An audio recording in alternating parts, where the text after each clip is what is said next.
Accrochez-vous, on plonge tête la première dans le bourbier géopolitique qu'est la guerre en Ukraine. Comme vous le savez, l'Amérique a un nouveau chef d'orchestre. Et surprise, c'est Donald Trump. L'homme qui pensait autrefois que Frederick Douglass était encore en vie est de retour au bureau ovale et promet de mettre fin à une guerre qui fait rage depuis près de 3 ans. Et tenez-vous bien, il se donne une échéance, 100 jours. Et oui, le même gars qui ne pouvait pas terminer une commande McDonald's en moins d'1 heure pense pouvoir négocier la paix mondiale plus vite que son ombre. Soyons honnêtes, ce n'est pas la première fois que Trump fait de grandes promesses sur la résolution de problèmes mondiaux complexes. Vous vous souvenez quand il allait construire un mur et faire payer le Mexique? Le bon temps. Mais les enjeux en Ukraine sont un peu plus élevés qu'un projet de construction. On parle d'une guerre ouverte avec des milliers de vies perdues et la menace très réelle d'une escalade nucléaire. Alors, quel est le plan, me demandez-vous? Eh bien, comme la plupart des choses concernant Trump, c'est un mystère enveloppé d'une énigme, servi avec une pincée de diatribe sur Twitter. Mais voici ce que nous avons pu reconstituer. Trump a nommé le général à la retraite Kate Kellogg comme envoyé spécial en Ukraine. Kellogg est un militaire pur et dur, mais soyons francs, il a du pain sur la planche. Imaginez essayer de négocier un accord de paix avec un enfant qui vient de découvrir qu'il a le pouvoir de jeter des choses dans les toilettes. C'est en gros Poutine, en résumé. La stratégie de Trump semble impliquer une combinaison de menaces et bien d'autres menaces. Il a en gros dit à Poutine « Faites la paix avec l'Ukraine ou je déchaînerai toute la fureur de l'économie américaine sur vous. » On parle de sanctions, de droits de douane, la totale. C'est comme s'il essayait de gagner une guerre commerciale avec un pays déjà en guerre. Et comment la Russie a-t-elle réagi à tout cela?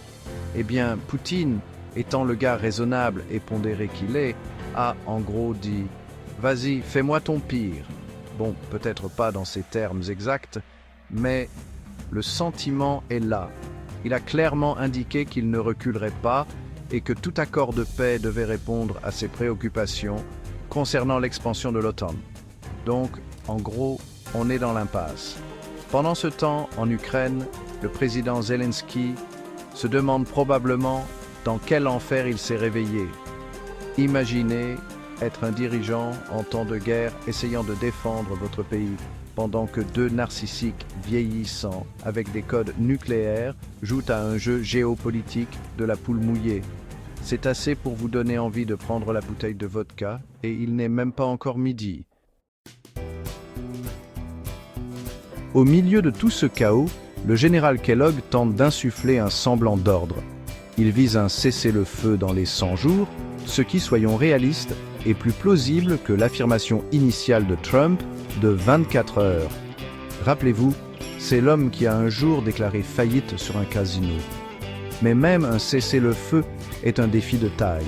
Il faut que les 2 parties acceptent d'arrêter de se tirer dessus, ce qui, compte tenu de leurs antécédents, est aussi probable que Trump admettant qu'il a perdu le vote populaire 2 fois.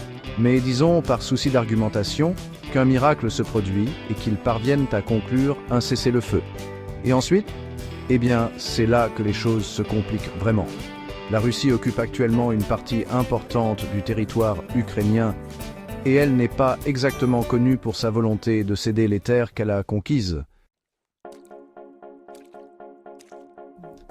Nous nous retrouvons donc dans une situation où personne ne semble savoir ce qui va se passer ensuite.